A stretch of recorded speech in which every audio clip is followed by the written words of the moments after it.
BPSC आयोग के द्वारा बिहार में टीआरई 2023 के एग्जामिनेशन के रिजल्ट के संदर्भ में कुछ सूचना दी गई है। बीपीएससी के द्वारा मीडिया में दी गई सूचना के अनुसार रिजल्ट की तिथि फाइनल हो चुकी है और माननीय सुप्रीम कोर्ट में जो एसएलपी दायर किया गया है राज्य सरकार के द्वारा, उसका रिजल्ट पर कोई भी प्रभाव नहीं पड़ने जा रहा है। क्या बीएड अभ्यर्थियों का भी रिजल्ट जारी होगा, इसके रिगार्डिंग डिटेल में बात करेंगे, अंत तक जुड़े रहिएगा। नमस्कार दोस्तों, मेरा नाम है नीरज, आप देख रहे हैं कैरियर बिट यूट्यूब चैनल। अगर आप इस चैनल पर पहली बार विजिट कर रहे हैं तो इसको सब्सक्राइब करते हुए बेल आइकन को प्रेस करना ना भूलें। स्क्रीन पर आप एक न्यूज फ्लैश देख पा रहे होंगे। 10 से लेकर के 16 अक्टूबर के बीच में रिजल्ट जारी करने के संदर्भ में आयोग ने बोला है। अब जैसा कि आपको ज्ञात होगा, आयोग पहले से ही प्रतिबद्ध है कि सबसे पहले जो उच्च माध्यमिक है यानी पीजीटी का रिजल्ट घोषित किया जाएगा, क्योंकि उसमें अभ्यर्थियों की संख्या सबसे कम है। उसके बाद से माध्यमिक यानी कि टीजीटी के रिजल्ट की घोषणा की जाएगी। ये 10 तारीख से लेकर के 15 तारीख तक ये दोनों के रिजल्ट की घोषणा हो जाएगी और 16 अक्टूबर को आयोग ने बोला है कि प्राइमरी स्तर के शिक्षक भर्ती की परीक्षा के रिजल्ट की घोषणा कर दी जाएगी। इसके बीच में सबसे बड़ा सवाल यह है कि क्या बीएड अभ्यर्थियों का रिजल्ट जारी होगा। आप नीचे फ्लैश में देख पा रहे होंगे, जल्द ही शिक्षा विभाग और आयोग की बैठक होने जा रही है। आयोग का काम सिर्फ परीक्षा करा करके उसका रिजल्ट जारी करना है। अब किनका रिजल्ट जारी करना है, किनका रोकना है, ये राज्य सरकार का विषय है। इसीलिए ये महत्वपूर्ण बैठक होने जा रही है। अब चूंकि प्राइमरी का जो रिजल्ट है वो 16 अक्टूबर को जारी होना प्रस्तावित है और आज की अगर बात करें तो 1 अक्टूबर 2023 है। माननीय सुप्रीम कोर्ट में जो एसएलपी दायर की गई है उस मामले की सुनवाई करने के लिए अभी 15 दिन का समय रहेगा जब रिजल्ट जारी हो रहा होगा। तो राज्य सरकार और जो बीपीएससी की बैठक होने वाली है उसमें यही फैसला लिया जा सकता है कि क्या इस मामले को अर्जेंसी के केस के तौर पर सुप्रीम कोर्ट में लिस्ट करा करके बीएड के रिजल्ट के संदर्भ में कोई दिशा निर्देश सुप्रीम कोर्ट के द्वारा मांग लिया जाए।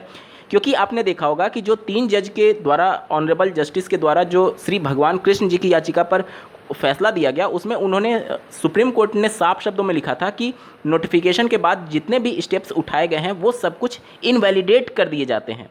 इनवैलिडेट करने के संदर्भ में सुप्रीम कोर्ट ने बोला था, यानी कि बीएड को परीक्षा में शामिल कराना भी उन्होंने इनवैलिडेट कर दिया था। यानी कि सुप्रीम कोर्ट ये कह रही है, जो 3 जस्टिस के बेंच के द्वारा फैसला दिया गया था श्री भगवान कृष्ण जी की याचिका पर, सुप्रीम कोर्ट ये कह रही है कि बीएड को परीक्षा में शामिल कराना ही नहीं चाहिए था। क्योंकि इनवैलिडेट करने का मतलब सारे स्टेप्स और सारे कदम जो उठाए गए थे उनको इनवैलिडेट करते हुए उन्होंने अपने कोर्ट जजमेंट में बाकायदा लिखा हुआ था।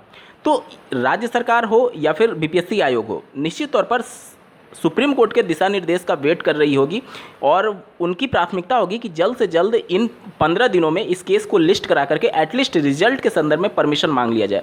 क्योंकि अगर बीएड का रिजल्ट वो जारी करती है तो फिर जो स्टेप्स अभी तक उठाए गए हैं वो इनवैलिडेट किए गए थे सुप्रीम कोर्ट के द्वारा, उसका थोड़ा सा भविष्य में जाकर के कहीं प्रतिकूल प्रभाव ना पड़ने लगे, इस वजह से राज्य सरकार भी कहीं ना कहीं संशय में होगी।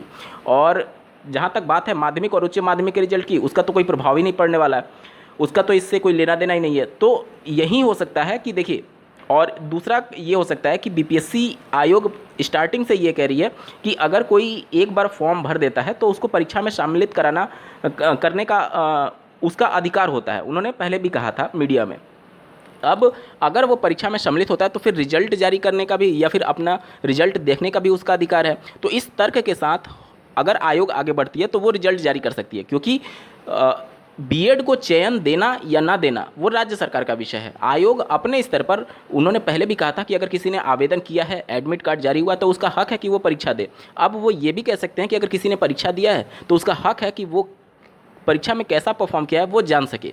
तो ये सब कुछ संशय चल रहा है और इसी संशय के बीच में आयोग और बेसिक शिक्षा विभाग के अधिकारियों की महत्वपूर्ण बैठक होने वाली है, आने वाले कुछ दिनों में होगी और इसमें यही डिसाइड किया जाएगा कि बीएड के अभ्यर्थियों का रिजल्ट जारी किया जाए अथवा ना किया जाए।